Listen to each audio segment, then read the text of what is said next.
Bago ang lahat ay gusto ko lang muna kayong batiin ng isang magandang araw. Sana po ay nasa maayos na kalagayan pa rin tayong lahat, lalo na ngayon na patuloy pa rin tayong nasa ilalim ng pandemic. Tawagin niyo na lamang po akong Pearl, 35 years old at isang pediatrician dito po sa Bulacan.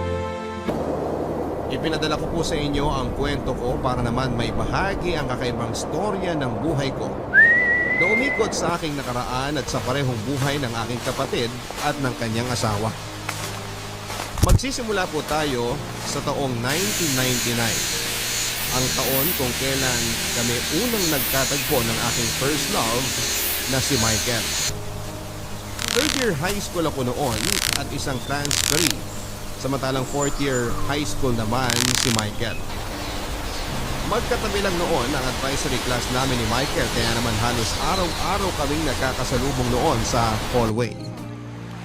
Aaminin ko, papadudot, na mabilis ako nagkaroon ng crush kay Michael. Siya kasi yung typical na school heartthrob. May itsura, malinis, maputi, cool, at higit sa lahat ay matalino rin. Unang tingin ko pa lang sa kanya ay malalaman mo ng anak mayaman siya. Siya yung tipo ng estudyante na kapag naglalakad siya kasama ng mga kaibigan ay siya ang nasa gitna at sinusundan. Siya ang bida, siya ang leading man. Sa mga kabataang artista ngayon ay mayahalin tulad ko siya kay JD Dumagoso sa GMA. Sa katunayan ay medyo may pagkakahawig din sila ng konti. Papadudot, patapos na noon ang school year nang magsimulang ipakita sa akin ni Michael na natitipuhan din pala niya ako. Naging sentro kami noon ng panunukso at panunudyo, lalo na't pareho rin naman kaming kinikilig tuwing pinapares kaming dalawa ng mga kaklase namin. Hindi nagtagal ay sineryoso na ni Michael ang mga biruan at sinimulan na niya akong ligawan. Papadudot, masyado pa noon akong bata para pumasok sa relasyon. Wala pa akong alam sa mga pag-ibig na yan, kaya hindi ko siya noon sinagot. Pero matyaga si Michael. Patuloy pa rin niya akong niligawan hanggang sa napak-oo niya ako.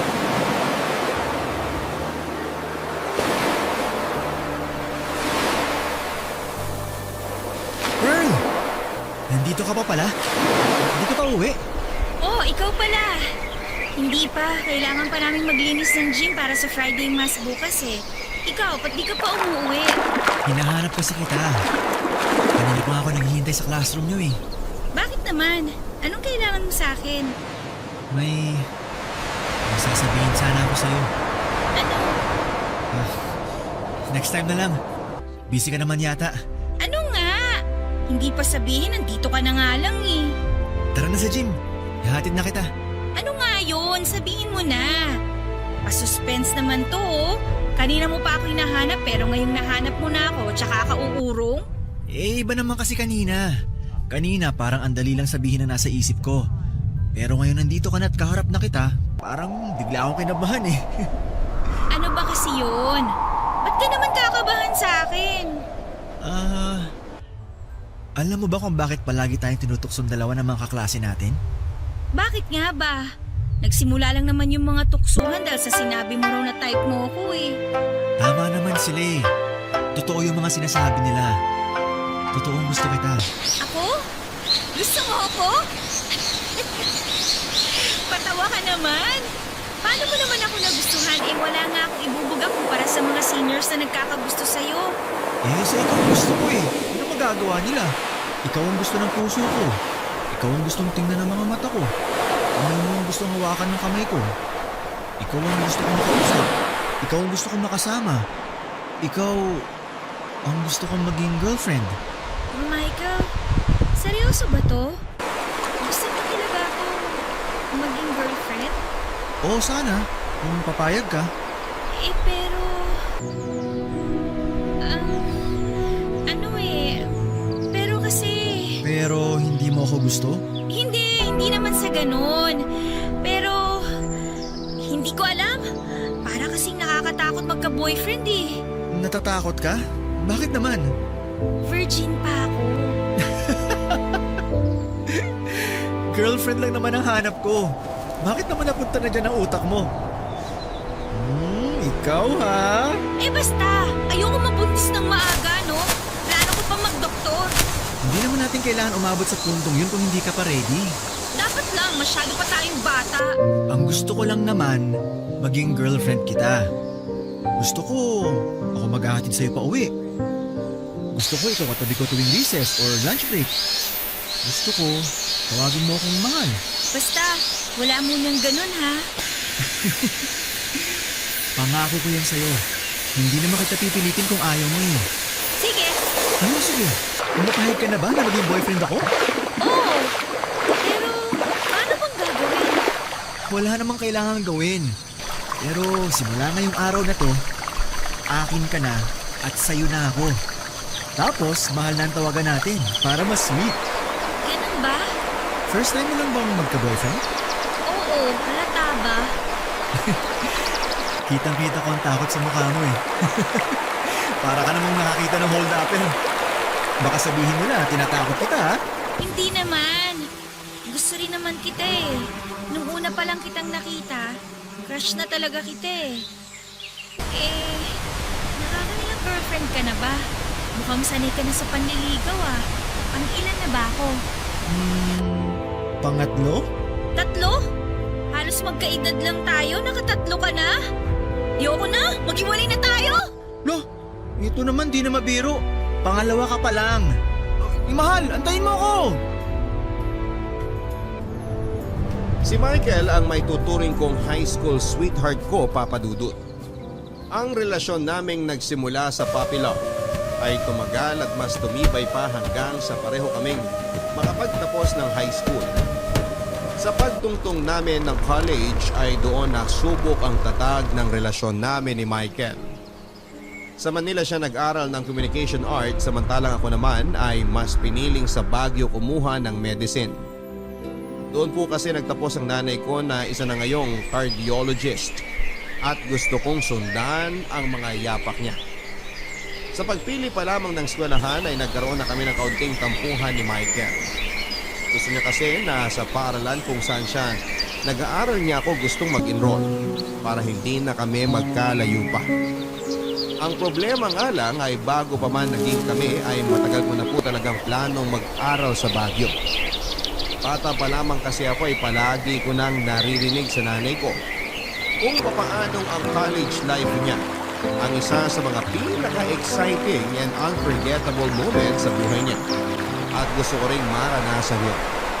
Isa pa ay marami na siyang koneksyon sa Baguio.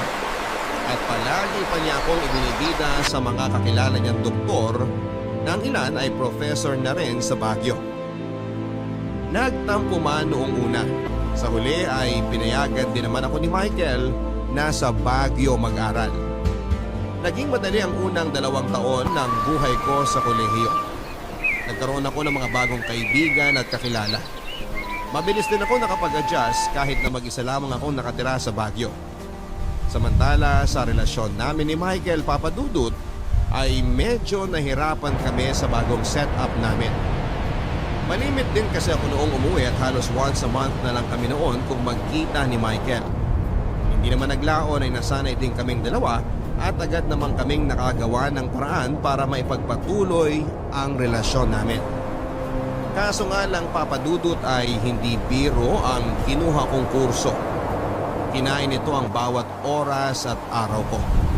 Kinailangan nito ng buong atensyon at concentration ko na kapag hindi ko ito sineryoso ay talagang babagsak ako.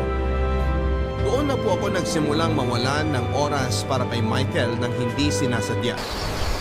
Akala ko noon ay maintindihan niya ang sitwasyon ko. Pero hindi ko inakalang eto na pala ang pagmumula ng mga hindi namin pagkakaintindihan.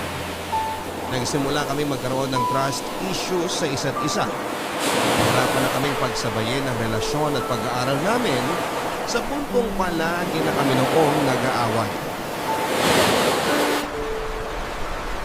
Grabe, ang lamig pala dito sa Baguio, no? Ano ate, saan tayo mamamasyal mamaya? Gusto ko sanang pumunta sa strawberry farm. Sandali lang, hindi ko matawagan si Michael eh. Bakit? Nag-aaway na naman ba kayo? Nagtatampo na naman ang loko. Hindi ko daw kasi sinasagot yung tawag. Eh ba't kasi hindi mo sinagot? Busy nga ako kanina. Nakita mo naman, di ba? May problema na naman kami ng groupmates ko sa thesis namin. Ipansin ko nga, kulang na nga lang magsabunutan na kayo kanina eh, kasi hindi kayo magkaintindihan. Dapat kasi in-explain mo kay Kuya Michael yung sitwasyon. Alam naman niya eh.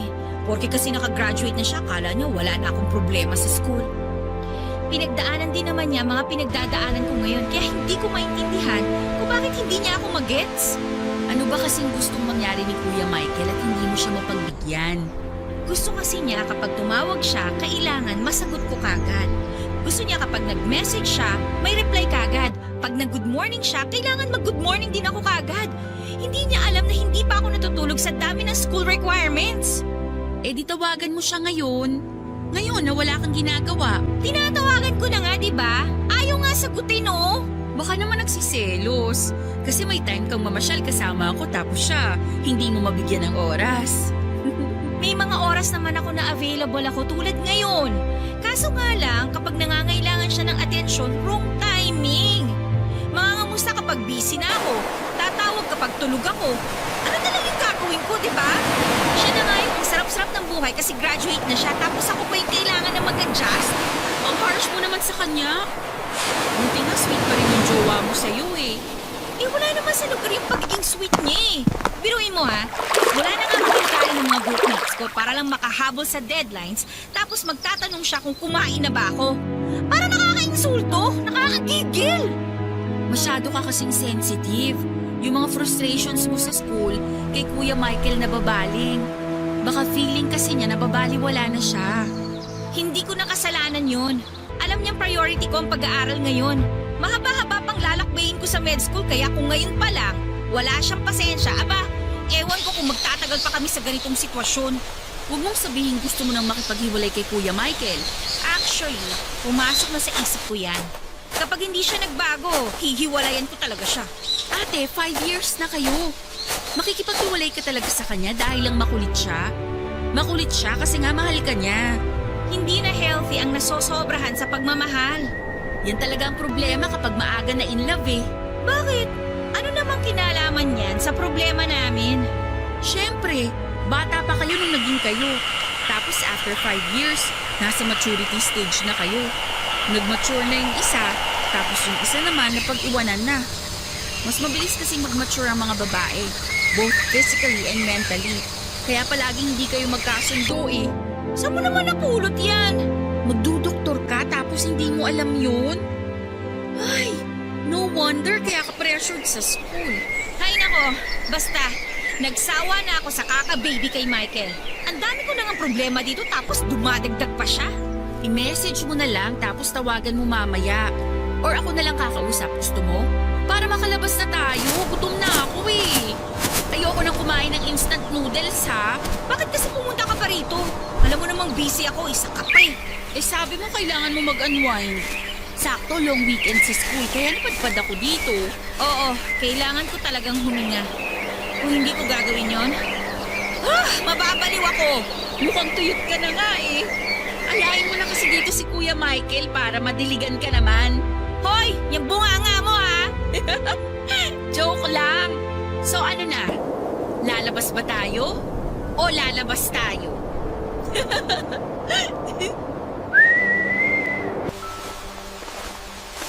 Papadudot maliban sa pagiging kapatid ay parang best friend na rin ang turing ko kay Patricia. Mas matanda ako ng 2 taon kesa sa kanya pero sa aming dalawa ay mas malawak ang pangunawa niya.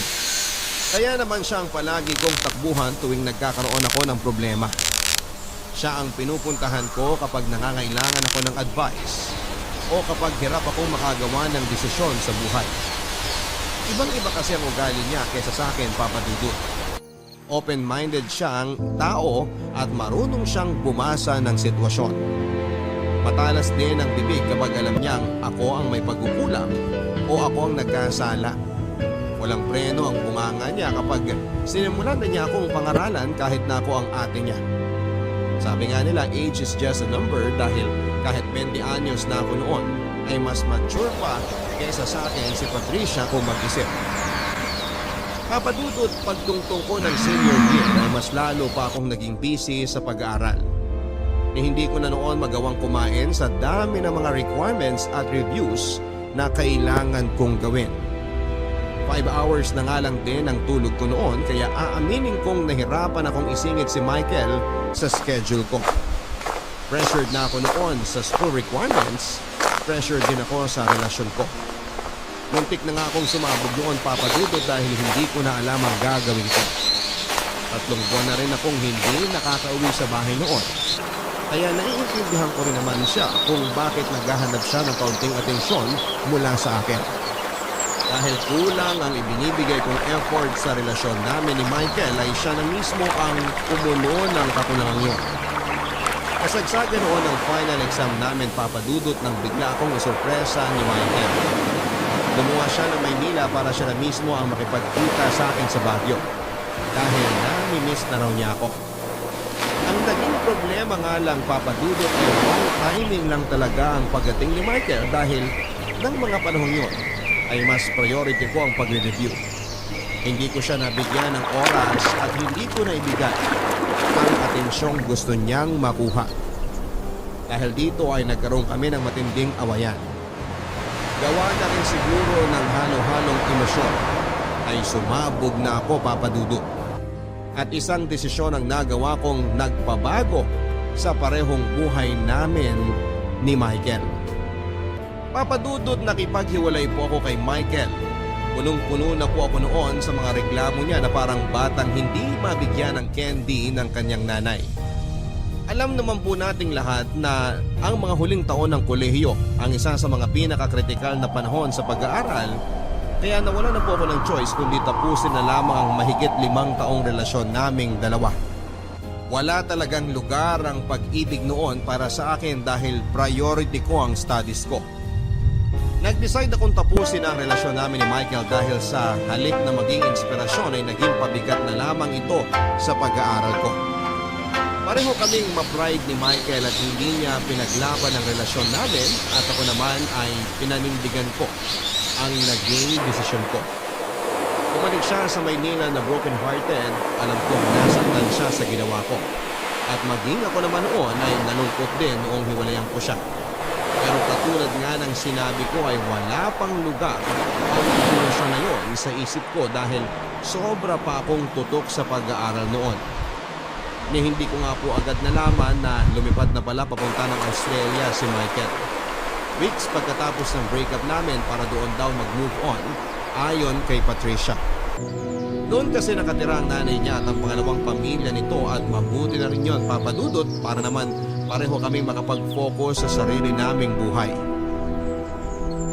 Sa pagkawala ng problema ko sa pag-ibig, Papa Dudut, ay tinuong ko ang buong atensyon ko sa pag-aaral.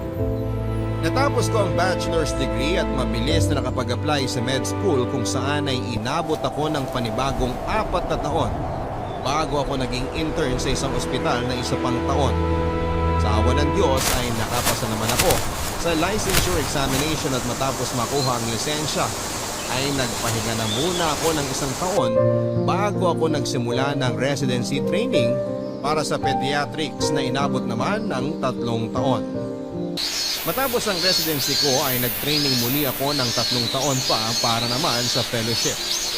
Papa Dudut, umabot po ng 16 years ang ginawa kong pag-aaral para lamang maging ganap na doktor. Hindi pa kasama rito ang elementary at high school. Sa 16 na taon na yon ay hindi sinasadyang nahiwalay ako sa pamilya ko.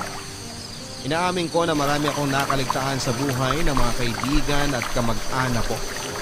Niwala na nga noong balita kay Michael na 3 years ago ay bumalik na pala ng Pilipinas, maging si Patricia na may boyfriend na pala for 5 years.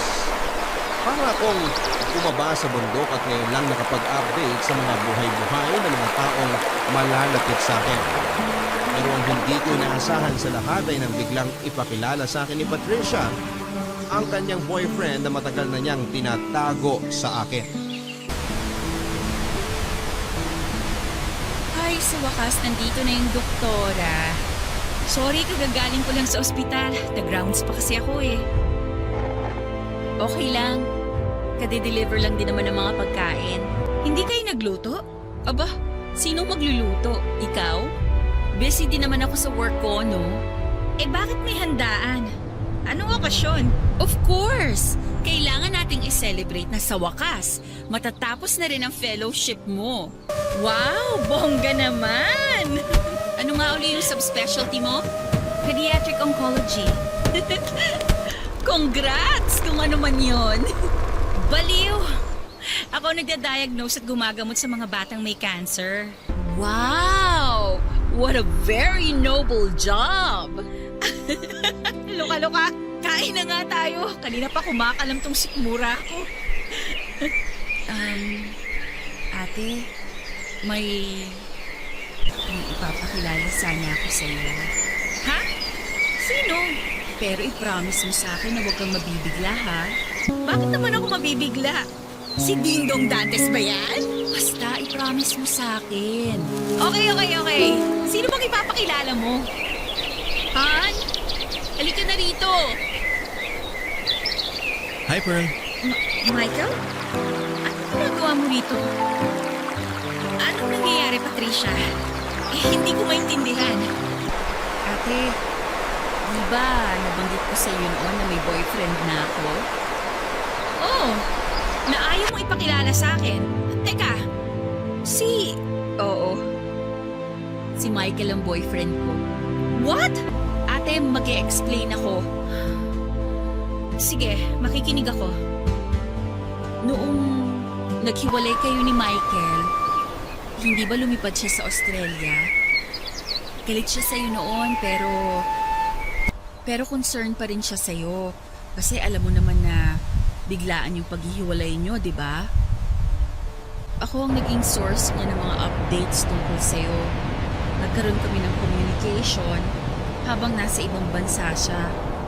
Then, nagpatuloy na lang yung communication namin yon. Eventually, after 5 years, nanligaw siya sa akin.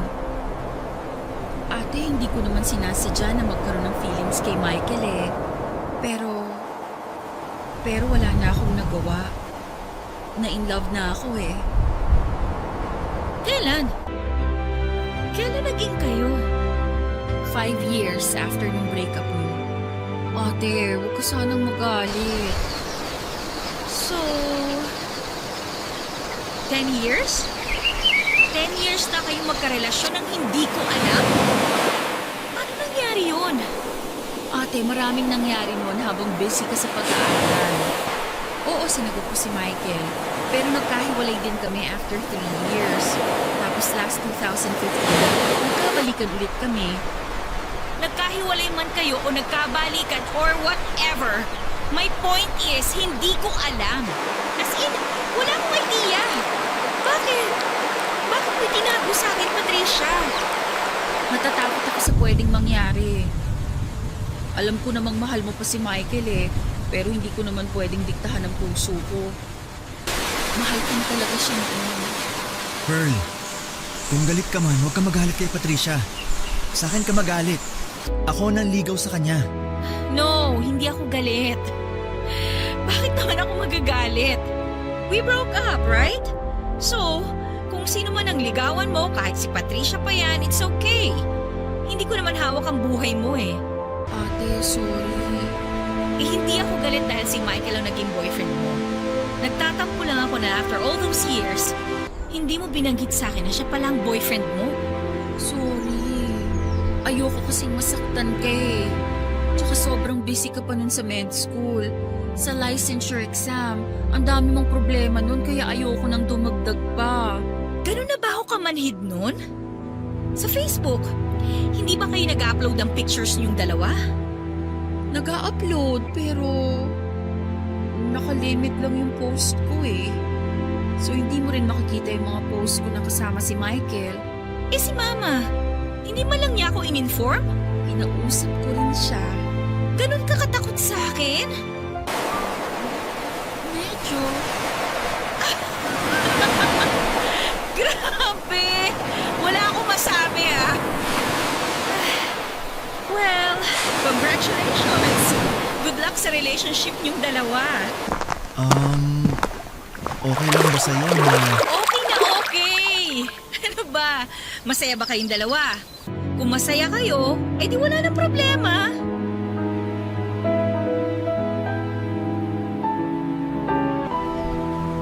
Papadudot, sa totoo lang ay sobrang awkward ng muling pagkikita namin ni Michael. Hindi naging maganda ang paghihiwalay naming dalawa, kaya noong muli kaming nagkita ay hindi ko alam kung paano ko pa siya i-approach. Wala kaming naging closure. Hindi ko alam kung galit pa ba siya sa akin dahil sa nangyari o kung nakapag-move on na ba siya sa relasyon namin. Wala akong alam. Sobrang daming katanungan ang tumatakbo sa isipan ko noon ng mga panahong yon. Mas lumala pa ang sitwasyon noong malaman kong si Patricia na nga ang bago niyang girlfriend. Sa dami ng babaeng pwedeng ipalit sa akin ay bakit ang kapatid ko pa? At sa dami ng pwedeng i-boyfriend ng kapatid ko ay bakit ang ex ko pa?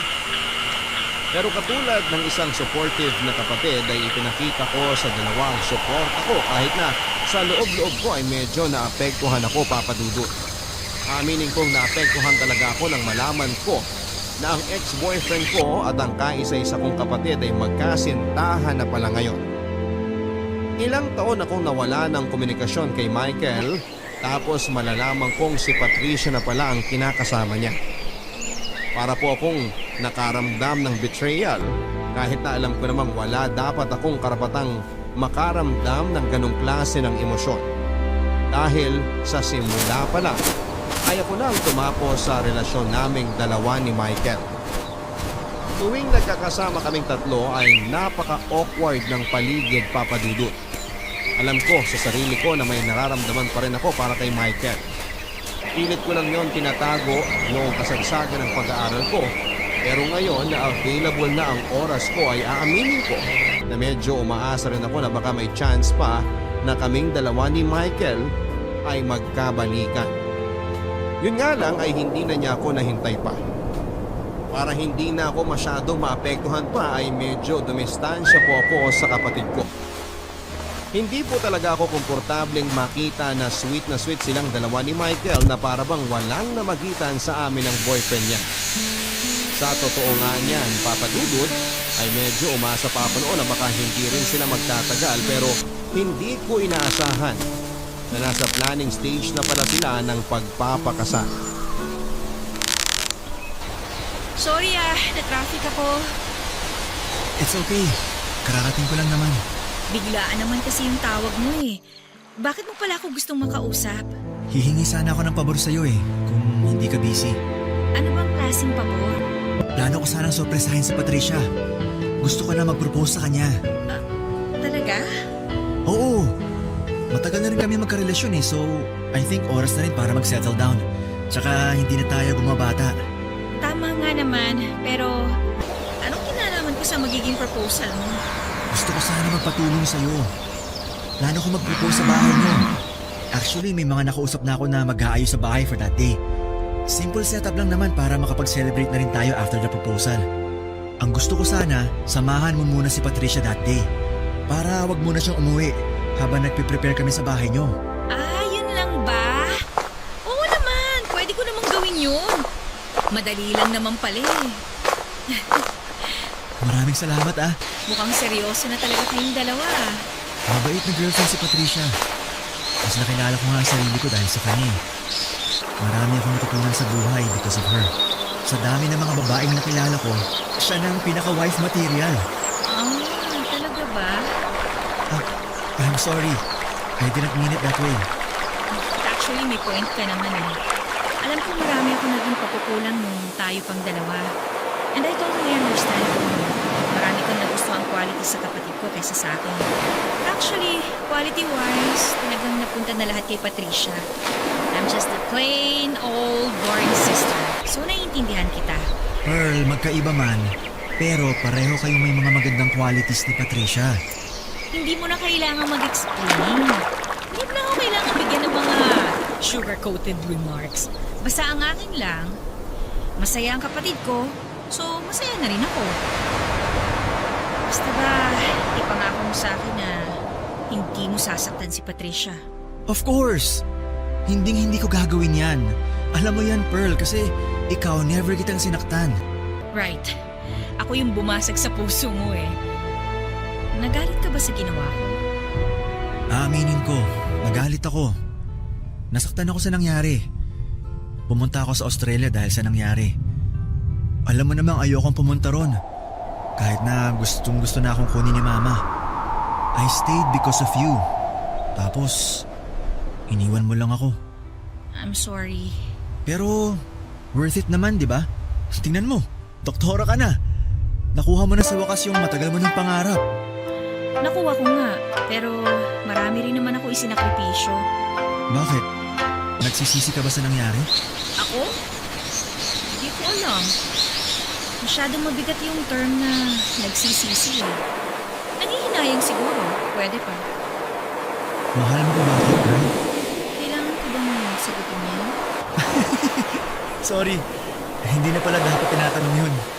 Tinawagan mo ako dito para humingi ng pabor para tulungan kitang mag-propose sa kapatid ko. Huwag mo nang tanungin kung mahal pa ba kita, Michael. Ano ba? Hindi na importante ang magiging sagot ko doon.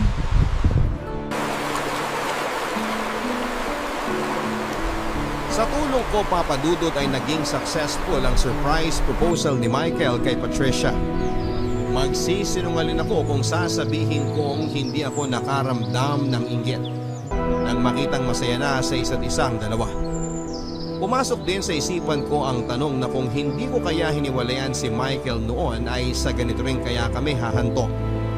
Sa isang proposal kung saan ay tatanungin din ako ni Michael kung gusto ko ba siyang pakasalan at sasagot naman ako ng oo.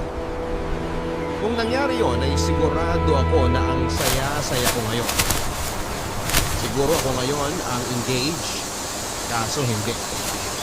Nandoon ako ng panahong yon sa gilid, nakahawak ng cellphone upang kunan ng video ang memorable moment nilang dalawa habang lihim na naiinggit sa pagmamahala ng kapatid ko at ng ex-boyfriend ko. Papadudot, maituturing na ba akong masamang tao kung lihim kong hinihiling na sana ay hindi mag-yes ang kapatid ko? Siguro nga dahil nagkakaitan ko sila ng kasiyahan. Sa sumunod na taon ay nagpakasal na sila Michael at Patricia. Sobrang bongga ng kasal, Papadudot, na sa tingin ko ay aabot ng mahigit 1.5 million ang nagastos nila. May kaya kasi ang pamilya ni Michael. Sa Australia nakatira ang nanay niya samantalang may sarili namang negosyo ang tatay niya. Bukod dito ay nagtatrabaho bilang marketing associate si Michael samantalang accountant naman si Patricia. Kaya hindi nakapagtataka kung bakit kaya nilang umupa ng 3 floor ng hotel para sa kasal nila at magkaroon ng malaking reception. Siyempre, Papadudot, ako ang tumayong maid of honor ni Patricia. Ayos lang naman sa akin yon dahil nang panahong yon ay medyo tanggap ko na hindi para sa akin si Michael. Kung ano man ang nararamdaman ko sa kanya ay pilit ko na lang itong ibinaon sa limot dahil hindi na para sa akin ang puso niya, kundi pagmamay-ari na ito ng kapatid kong si Patricia. Pagkatapos ng kanilang kasal at 3 weeks na honeymoon sa Italy ay bumukod na sa amin ang bagong kasal. Pareho pa rin kasi kami noong nakatira ni Patricia sa bahay ng magulang namin, kaya nakahinga ako nang lumipat na sila ng tirahan. Kahit doktora na ako noon, Papadudot, ay hindi pa ako stable noon kaya huwag niyo akong sisihin kung bakit sa nanay ko pa nakatira. Dahil kalahati ng taon ko ay ginugol ko sa pag-aaral. Anyway, pagkatapos ng 2 taon, kung saan ay inaasahan ng magkakaroon ng panganay na anak sina Michael at Patricia, ay isang masamang balita ang natanggap namin mula sa kanila. Hirap palang magbuntis si Patricia. Papadudot, bilang kapatid ay trabaho ko ang i-comfort si Patricia sa pinagdadaanan niyang problema. Siguro ay oras na rin para ako naman ang maging sandalan niya na ngayon ko lang na-realize ay hindi niya malimit na ginagawa. Doon ko lang napagtanto, Papadudot, na hindi ako ang takbuhan ni Patricia kapag may problema siya. At napansin ko rin na hindi siya gaano nagsishare masyado sa akin ng problema. Hindi katulad ko na open book ako kay Patricia. Alam niya lahat ng sikreto ko, lahat ng baho ko. Hindi ko alam kung dahil ba masyado akong marupok at dependent. Samantalang independent naman si Patricia at kayang tumayo sa sariling paa ng mag-isa. Matagal na raw nilang alam na mag-asawa ang kondisyon ni Patricia, pero ngayon lang nila ito ipinaalam sa mga malalapit nilang kamag-anak. Noong una ay plano sana nilang mag-ampon ng bata, pero ayon kay Michael ay gusto raw niyang magkaroon ng anak na nanggagaling mismo sa kanilang dugo. Kaya naman sinubukan pa rin nilang bumuo ng anak sa pag-asang makakatanggap sila ng milagro. Pero maila pa rin ang kapalaran sa kanila. Isa sa mga naisip nilang solusyon para magkaroon ng anak ay ang surrogacy, kung saan ay kukuha sila ng isang surrogate mother na magdadala ng kanilang anak. Papadudot, mahal ang bayad ng isang surrogate mother at maliban dito ay mahal din ang procedure. Milyon ang kailangan nilang bayaran para sa compensation, healthcare cost at pati na rin sa mga legal fees. Hindi pa dito kabilang ang ilang pang gastusin na kakailanganin ng surrogate mother. Ang napagkasunduan nila Michael at Patricia para makatipid sa gastusin ay ang gawin akong surrogate mother. Opo, papadudot. Sa dami ng pwede maging surrogate mother ay ako ang napili nilang kumarga ng kanilang magiging anak.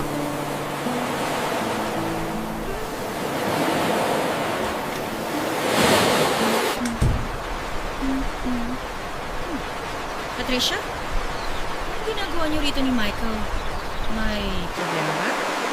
Hinihintay namin kayo ni Mama. May gusto sana kami sabihin. I think nasa clinic pa si Mama eh. Mamaya pa uwi yun. May nangyari ba? May bad news kami ni Michael eh. Ano nangyari? Kanina pa ba kayo rito? Bakit hindi niyo ako tinawagan? Hinintay ka na namin. Hindi naman kami nagmamadali. Michael, ikaw na ba magsasabi? Bakit? Ano ba yun? Kinakabahan naman ako sa inyo. Paano ko ba sasabihin to?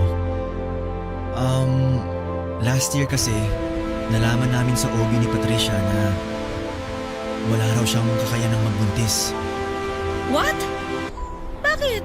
Paano niyo nalaman na hindi na niya kayang magbuntis? Nagkaroon ako ng miscarriage last year.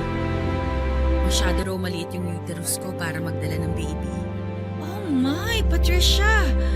Bakit hindi mo kagad sinabi sa akin? Hanggang ngayon ba ayaw mo pa rin mag-open up sa akin? Hindi naman sa ganun, pero umaasa kasi kami ni Michael na baka magkaroon kami ng swerte. Malay namin, bigla na lang kaming mabiyayaan ng miracle baby. Kaso nga lang hanggang ngayon hindi pa rin kami pinapalad. I'm so sorry. Tanggap ko naman na. Actually, tanggap na namin ni Michael yung kalagayan ko.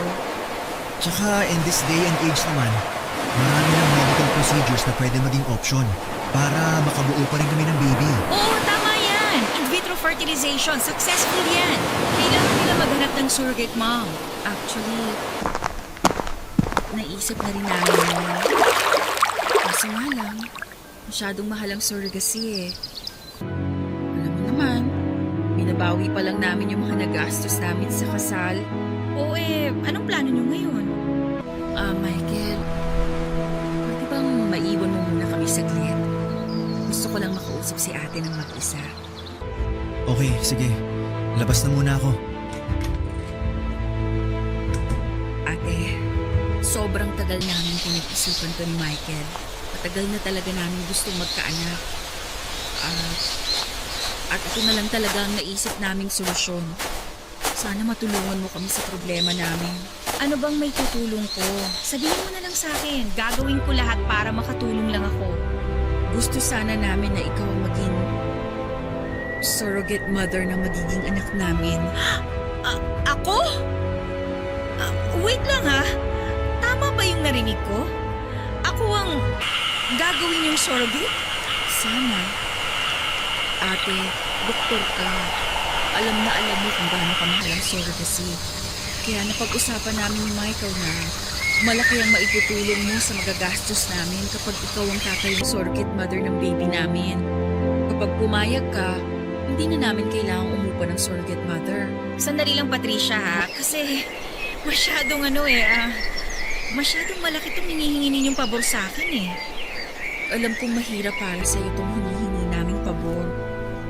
Pero sana naman ate, mapagbigyan mo kami. Mahirap talaga. Mahirap, Patricia. Hindi pa ako handang magkaroon ng baby sa loob ng tiyan ko. Sige na, ate. Para sa akin naman to eh. Huwag ka namang maging selfish. Selfish? Kapag ba tumanggi ako sa gusto ninyo, magiging selfish na ako? Bakit? Wala na ba akong karapatang magdesisyon para sa sarili kong katawan? Sana naman naisip mo rin ako. Ako na walang kakayahang magkaanak, ate. Sorry talaga, pero huwag mo nang ituloy ang sasabihin mo. Gets ko na. Patricia, sandali lang naman. Bakit pa nga ba ako humingi ng tulong sa'yo? Alam ko naman sa simula pa lang ganito ang mangyayari. Ano bang ibig sabihin yan?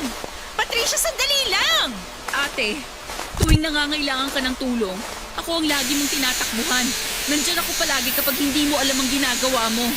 Ngayong ako naman ang nangangailangan ng tulong, hindi mo ako matutulungan? Tapos nagtataka ka kung bakit nagtatago ako ng sikreto sa'yo? Ngayon, alam mo na ang sagot. Patricia!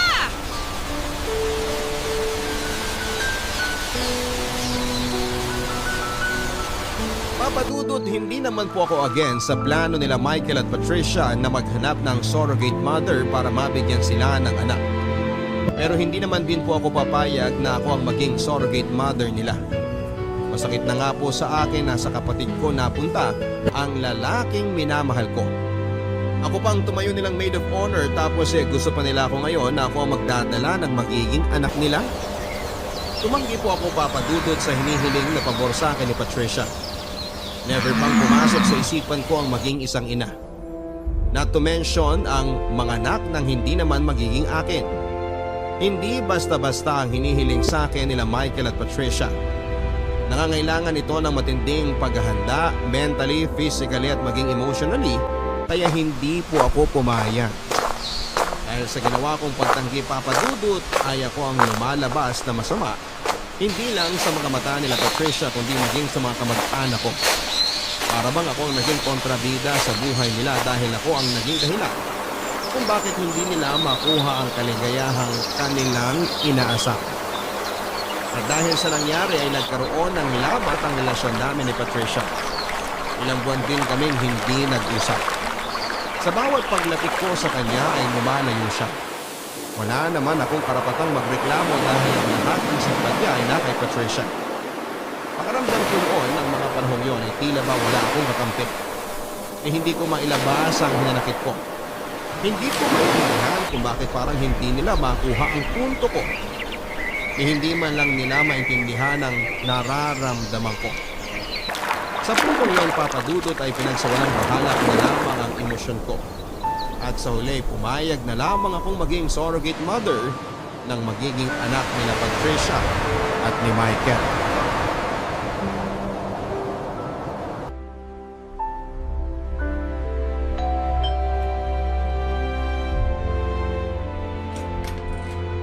Oh, Pearl! Naparito ka. Nandiyan ba si Patricia? Gusto ko sana siyang kausapin. Sige. Nasa loob siya. Pasok ka. Galit pa ba siya sa akin? Hindi ko naman masasabing galit siya. Pero may konting tampo siguro. Ganun ba? Pearl, kung hindi mo talaga kaya, okay lang kahit tumanggi ka. Hindi mo naman trabaho na bigyan kami ng anak eh. No pressure. Naiintindihan ko naman si Patricia eh. Tama nga naman siya. Sa buong buhay namin, si Patricia ang laging tagasalo sa mga problemang hirap akong solusyonan. Sa kanya ako lagi kumakapit kapag hindi ko na kayang lumaban.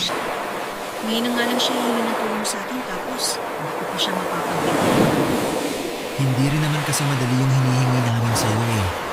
Kaya naiintindihan ko nararamdaman mo. Alam mo, nagbago ka na talaga. Bakit mo naman nasabi? May empathy ka na kasi sa ibang tao samantalang boyfriend pa kita. Ni hindi mo man lang ako naintindihan, no? Lahat naman tayo nagbabago eh. Inabot nga lang ako ng taon para makarating sa ganitong maturity. Sandali lang. Tatawagin ko si Patricia. Han? Andito si Pearl. Patricia? Oh, ba't nandito ka? Anong ginagawa mo rito? Pumunta ako rito para sabihin pumapayag na ako. Talaga? Oo. pumapayag na ako maging surrogate mother ng magiging anak niyo. Ate, salamat! Habang buhay kong tatanawin na utang na loob to sa'yo. Hindi mo alam kung gaano mo ako pinasaya ngayon. Para saan ba't naging magkapatid tayo kung hindi naman kita matutulungan sa problema mo, di ba? Pwede ko bang tanungin kung anong nagpabago ng isip mo? Alam mo, narealize ko na sa buong buhay ko, ikaw palagi ang katulong ko sa mga problema ko. Ikaw yung naging ate ko kahit na ako naman ang panganay sa ating dalawa. Narealize ko na kapag nangangailangan ako, nandiyan ka palagi tsaka handang tumulong. You're just returning the favor. Ngayon, ikaw naman ang nangangailangan. Siguro dapat rin na gampanan ko yung pagiging ate ko sa'yo. Kung kaya ko naman ibigay yung pangangailangan mo, bakit ko naman ipagdadamo? Salamat talaga, ate! Pasensya na rin pala sa mga nasabi ko nung nakaraan. Medyo na-disappoint lang kasi ako that time. Kaya nakabitaw ako ng salitang medyo masakit. Magiging selfish talaga ako kapag pinagkaitan kita ng anak. Knowing na kaya ko namang i-provide sa'yo yun. Matagalan nga lang ako mag-desisyon kasi kinailangan ko talagang pag-isipan to ng maraming beses. Naiintindihan naman kita, ate. Basta, kailangan ko na matinding counseling after, ha? Alam mo namang madali akong ma-attach sa mga bagay-bagay at weakness ko talaga yung mag-move on. Oo, ate, kami nang bahala dyan. Required din naman sa atin na dumaan ng counseling para sa emotional at mental state ng both parents at ng surrogate mother. Ay, good luck sa atin. May naisip na ba kayong pangalan sa baby kung sakali? Meron na! Asher, na ibig sabihin sa Hebrew, blessing. Talaga? Sa lalaki. Paano naman kung babae? May naisip na rin kami pag babae. Papangalanan namin siyang Aya, na miracle naman if translated in Arabic. Nag-research talaga kayo, ha? Oo, sobrang tagal na talaga naming pangarap ni Michael na magkaanak eh. At sa wakas, maaabot na rin namin yun dahil sa'yo. Maraming salamat, ate.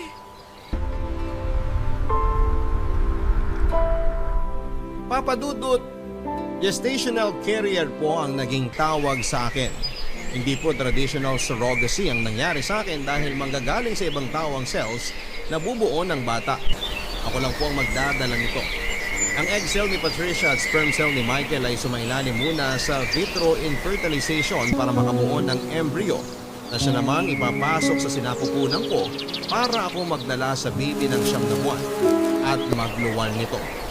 Inabot ng 10 weeks bago nagkaroon ng heartbeat ng bata hanggang sa naging matagumpay na nga ang surrogacy. Papadudod, hindi ko noon lubos maisip na nabuntis ako at hindi sa akin ang bata. Sa matagumpay na pagbubuntis ko, Papadudod, ay sobra-sobrang pag-aalaga ang ginawa sa akin ni Michael at Patricia. Halos araw-araw pa sila noon kung dumalaw sa bahay upang mabantayan ang kalagayan ko. Para akong pasyente na oras-oras ay hinihinga ng update. Dahil doon ay naging malapit muli ang loob namin ni Patricia na siyang pinagpapasalamat ko. Ang hindi ko po inaasahan ay ganoon din pala ang mangyayari kay Michael at naging malapit din siya sa akin. Sa katunayan nga, Papadudot, ay mas hands-on pa siya kumpara kay Patricia. Kung noon ay palagi kong iniiwasan si Michael at ganoon din siya na hindi gaano akong pinapansin. Ngayon ay hinahayaan ko na lang siya na lapitan ako dahil dala ko na ang anak niya. Yun nga lang ay napansin kong mas sa akin na napupunta ang buong atensyon ni Michael kumpara sa asawa niyang si Patricia. Sa pagiging close naming dalawa ni Michael ay hindi sinasadyang muling nabuhay ang pagtingin ko sa kanya. Para bang bumalik ang kahapon? Ang kahapon kung saan ay ako pa ang babae noon sa buhay niya. Papadudot, madali lang irason na dahil sa bata kung bakit bigla na lang napalapit sa akin si Michael. Ibang klase na kasi ang pag-aalaga ang ginagawa niya sa akin na para ba akong asawa niya. Si Michael ang sumasama at naghahatid sa akin sa mga check-up ko dahil busy si Patricia sa trabaho. Si Michael din ang nagpo-provide ng mga pangangailangan ko tulad ng vitamins at pagkain. Noong nag-crave nga ako ng strawberry ay kung saan-saan siya naghanap na lamang nagbigay sa akin ito kahit na hindi naman strawberry season noon. Ipinagluluto rin niya ako ng mga ulam para raw hindi puro fast food ang kinakain ko dahil baka makasama yon para sa baby. Bago pumasok sa kanyang trabaho ay dinadaanan pa niya ako para ipagluto ako ng breakfast at samahan sa paglalakad-lakad. Nang mga panahong yon, Papa Dudut, ay nakaramdam na ako na para bang ako na ang asawa ni Michael at hindi si Patricia. Aaminin ko na nagustuhan ko ang isipin yon. Hindi ko alam kung dahil ba sa hormonal changes, pero ang mga itinago kong emosyon para kay Michael ay bigla na lang nabuhay. Ang mga naramdaman ko para sa kanya noon ay bigla na lang lumutang na para bang kailan lang noong dalawa pa kami ang nagkakasama.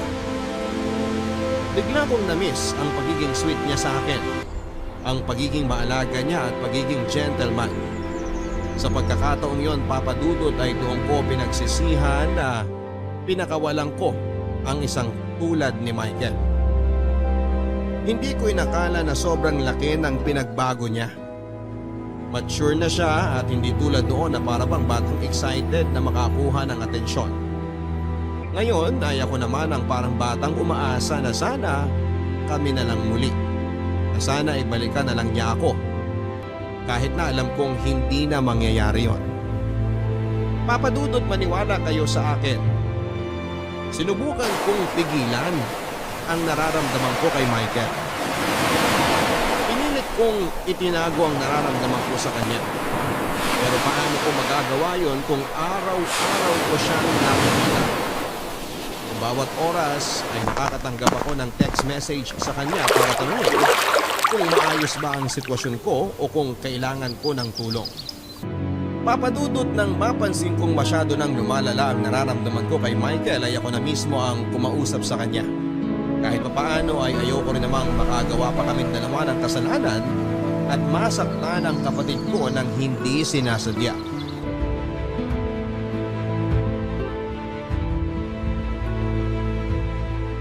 Ma, maglalakad-lakad lang ako sa labas, ha?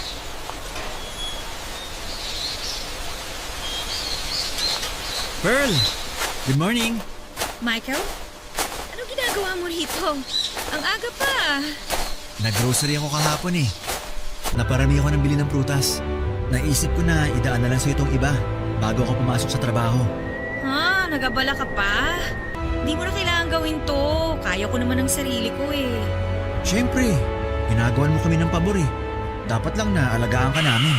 Michael, doktor ako. Alam ko na ang ginagawa ko. Medyo obsessed ka na yata sa pagbabantay sa akin, ah. Kahit na, first time mo lang magbuntis. Kaya alam kong first time mo lang din na-experience ang lahat ng yan ngayon. Hindi porket alam mo na sa libro eh, alam mo na rin sa totoong buhay. Iba pa rin yung mga natututunan natin based on experience. Ay, teka, saan ka pala pupunta? May lakad ka ba? Maglalakad-lakad lang sana ako ngayong hindi pa masyadong mataas yung araw. Exercise na rin. Baka mamaya bigla akong isisaryan eh. Kaya pala kahit buntis ka na, ang ganda pa rin ng hubog ng katawan mo. Mas lalo kang gumaganda eh. Sus, binola mo pa ako. Nako, 4 na buwan na lang. Ipapanganak mo na si Baby Asher. Excited na kami ni Patricia. Ako rin naman excited na. Hindi ka ba natatakot o kinakabahan? Eh, syempre, may content ka ba? Hindi naman birong mga anak mo. Sabi nga nila, ang mga nanay daw, nasa hukay ang isang paa tuwing mga anak. Kaya nga ginagawa ko lahat para maging healthy si baby tsaka maging successful yung delivery ko eh.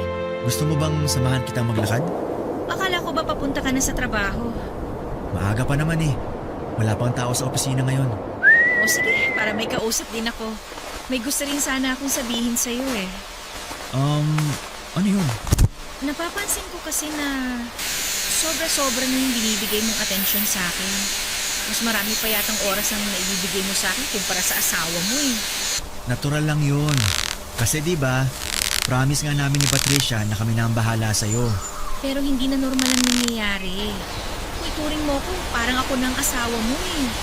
Kailan ba naging normal ang sitwasyon natin? Danadala mong anak ng kapatid mo.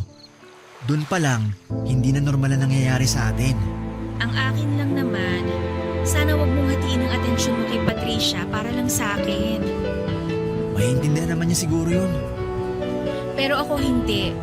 As much as possible, ayoko sana magkaroon ng emotional attachment sa kung ano man ang nangyayari sa atin ngayon. Paano pag nasanay na ako palagi ka nandyan sa tabi ko? Anong gagawin ko kapag wala na sa akin si baby? Nakukuha mo ba yung punto ko, Michael? Pearl, lahat ng ginagawa ko sa'yo ay para sa bata. Hindi ako naniniwala eh. Anong ibig sabihin ng mga damit na binibili mo sa akin? Siyempre, lumalaki ang tiyan mo. Kailangan mo ng maternity dress. Kaya kong bumili ng sarili kong maternity dress. Eh, yung bracelet na inregalo mo sa akin. Pasasalamat ko sa iyo yun dahil sa ginagawa mo para sa aming mag-asawa. Ibinigay mo yun sa araw ng dating anniversary natin. Alam, hindi ko alam. Ano bang gusto mong sabihin ko? Gusto kong malaman kung bakit mo ginagawa sa akin to. Gusto kita. Gusto pa rin kita hanggang ngayon, Pearl. Michael, pamilyado ka ng tao. Pinipigilan ko naman eh. Ginagawa ko naman ang lahat para itagaw nararamdaman ko pero hindi ko na kayang baliwalain pa to. Michael, please. Huwag mo gawin sa akin to. Mahal mo pa rin ako, di ba? Alam ko may pagmamahal ka pa rin sa akin hanggang ngayon. Dahil nararamdaman ko yun. Gusto ko na umuwi. May iwan na kita rito ah. Pearl!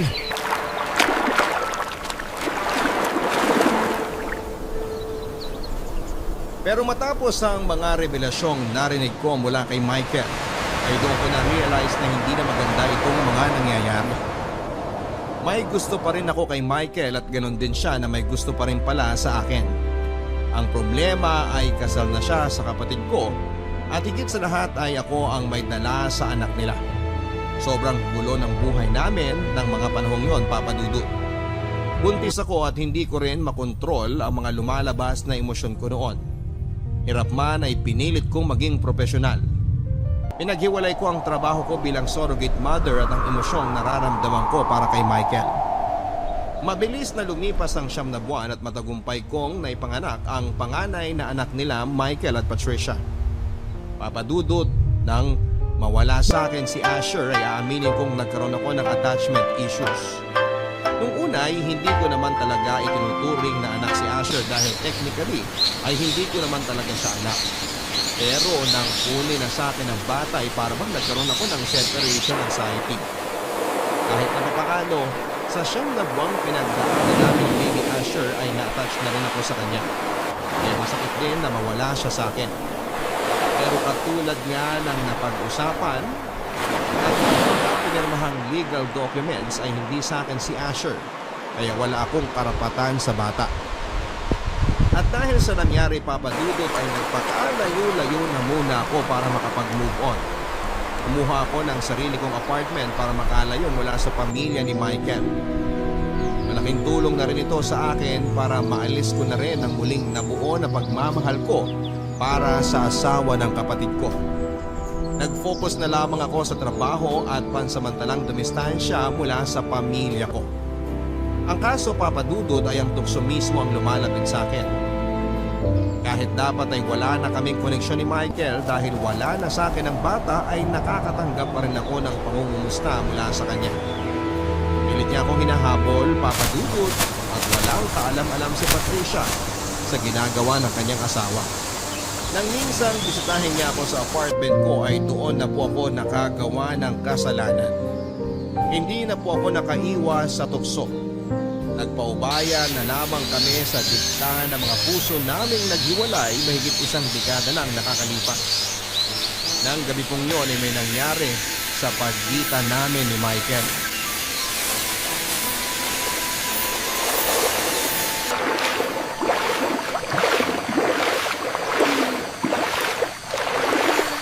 Oras na ba? Michael? Michael, gumising ka na dyan! Anong oras na? Alas 7 na! Naku, late na ako sa trabaho. Michael, kailangan nating mag-usap. Mamaya na lang tayo mag-usap. Late na talaga ako. Patayaw kay boss nito. Tinawagan ako ni Patricia kanina. Anong sinabi? Binanggit mo ba na magkasama tayo?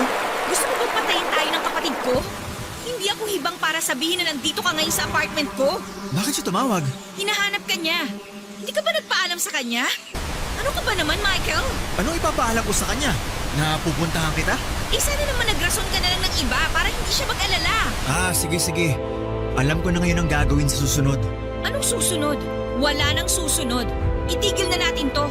Mali tong ginagawa natin, Michael eh. Kasalanan tong ginagawa natin. Kasalanan ba natin na sundin ang gusto ng puso natin? Matagal nang tapos yung kwento natin.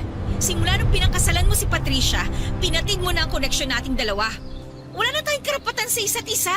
Pero mahal pa rin kita. Kung ganon, bakit mo niligawan si Patricia? Bakit mo siya pinakasalan? Mahal mo ba talaga ang kapatid ko? Mahal ko siya. Mahal ko kayong dalawa. Ano ba namang klaseng sagot yan? Isa lang ang puso mo, hindi ka pwede magmahal ng dalawang tao. Si Patricia ang pinili mo, si Patricia na lang ang mahalin mo. Please lang! Pero paano tayo? Walang tayo, Michael. Matagal na tayong tapos. Yung nangyari sa atin kagabi. Kalimutan mo na yon.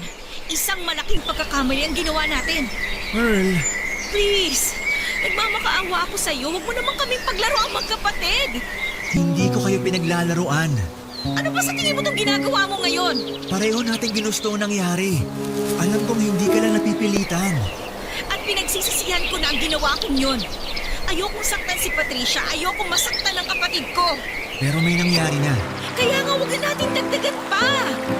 Dito mismo, tinatapos ko na ang ugnayan nating dalawa. Parang nangyari na dati to ah. Iiwan mo ulit ako? Aaminin ko, pinagsisisihan ko ang ginawa kong pag-iwan sa'yo noon. Pero kasi iba na ang sitwasyon natin ngayon. Kailangan kong gawin to. Kailangan nating gawin to. Kung gusto mong isalba ang pamilya mo, iwasan na natin ang isa't isa. Ay... I'm sorry. I'm sorry na dinamay pa kita sa kagaguhan ko. Huwag ka na mag-sorry sa akin. Mag-sorry ka sa kapatid ko. Tama ka sa mga sinabi mo. Ay, ano ba tong ginagawa ko? Michael, mangako ka sa akin. Mangako kang hindi na mauulit ang nangyari sa atin. Mahirap. Pero magtiwala ka sa akin. Hindi na mauulit to. Ano na ngayon ang gagawin mo? Hindi ko alam. Wala na akong mukhang maiyaharap kay Patricia. Siguro magpapakalayo-layo na lang muna ako. Michael, please, huwag mong lolokohin ang kapatid ko. Nagawa ko lang naman yun dahil may nakaraan tayo eh. Hindi ko magagawang lokohin si Patricia. Magtiwala ka sa akin. Hindi ko magagawang mambabae. Katulad ng sinabi ko sa'yo, mahal ko si Patricia. Siguro, nalito lang ang puso ko simula nung naging close ulit tayo dahil kay Baby Asher. Natiwala ako sa iyo, Michael. Alagaan mo ang asawa at anak mo. Lahat, ibaon na lang natin sa limot ang nangyari. Tanggapin na lang natin na hindi talaga tayo para sa isa't isa. Papadudot mabilis din naman akong nagising sa katotohanan. Nang mahimasmasan ay agad akong ginupo ng konsensya. Agad akong sinampal ng common sense ko na mali ang ginawa ko. Na mali ang ginagawa namin ni Michael. Pareho kami nagtaksil sa mismong kapatid ko at sa halip na kampihan ko si Patricia, ayoko pa ang lumapastangan sa kanya. Kahit na kami ni Michael ang naunang nagkarelasyon, si Patricia na ang nagmamay-ari sa puso ni Michael dahil ito ang sinumpaan nilang pareho sa harap ng Diyos. Nagalit ako sa sarili ko, Papa Dudut, dahil hindi ko nalabanan ang bugso ng damdamin. Siguro ay walang maniniwala kung sasabihin kong hindi ko sinasadya ang mga nangyari. Nadala lamang ako ng emosyon kaya ko po nagawa yun at hanggang ngayon ay pinagsisisihan ko pa rin ang mga nangyari. Bago pa man kami maghiwalay ni Michael ay kinausap ko na siya ng masinsinan. Sinabi ko sa kanya na maling-mali ang ginagawa naming pareho. Kapatid ko si Patricia at ayaw kong masaktan siya. Kaya kung ano man ang nararamdaman namin ni Michael sa isa't isa ay kailangan na naming itapon ang lahat ng yon dahil parte na lamang ito ng nakaraan. Nakiusap ako kay Michael na itigil na ang ginagawa niya. Nakiusap ako na huwag na niyang lolokohin si Patricia lalo na't may anak na sila. Papadudot na ngako kami ni Michael sa isa't isa na hanggang doon na lamang kami. Doon mismo ay sinara na namin ang pintuan ng bawat isa. Nang sa gayon ay hindi na madagdagan pa ang kasalanang nagawa namin. Sa mga sumunod na buwan ay pinasok na ng COVID-19 ang Pilipinas dahilan para magkaroon ng total lockdown sa buong bansa. Malaki ang naitulong ito Papa para makalayo ako kay Michael. Sa pagdami ng kaso ng virus sa bansa ay ginugol ko ang bawat oras ko sa mga batang tinatamaan ng nasabing sakit. In a way ay eto na rin ang naging rason ko kung bakit unti-unti ring nawala sa puso't isipan ko si Michael, hindi kalaunan. Sa ngayon Papadudot ay kontento na ako sa buhay ko. Mahirap ang pinagdadaanan natin sa kasalukuyan pero masaya ako na nakakatulong ako sa mga batang nangangailangan ng atensyon. Malaki ang pasasalamat ko sa Panginoon na lahat ng naging COVID patients ko ay nakasurvive naman sa naturang sakit. Wala na akong balita pa kay Michael dahil hindi ko na pinapansin ang bawat messages niya na dumarating sa akin. Paminsan-minsan ay nakikibalita naman ako kay Patricia kung kumusta na si Asher.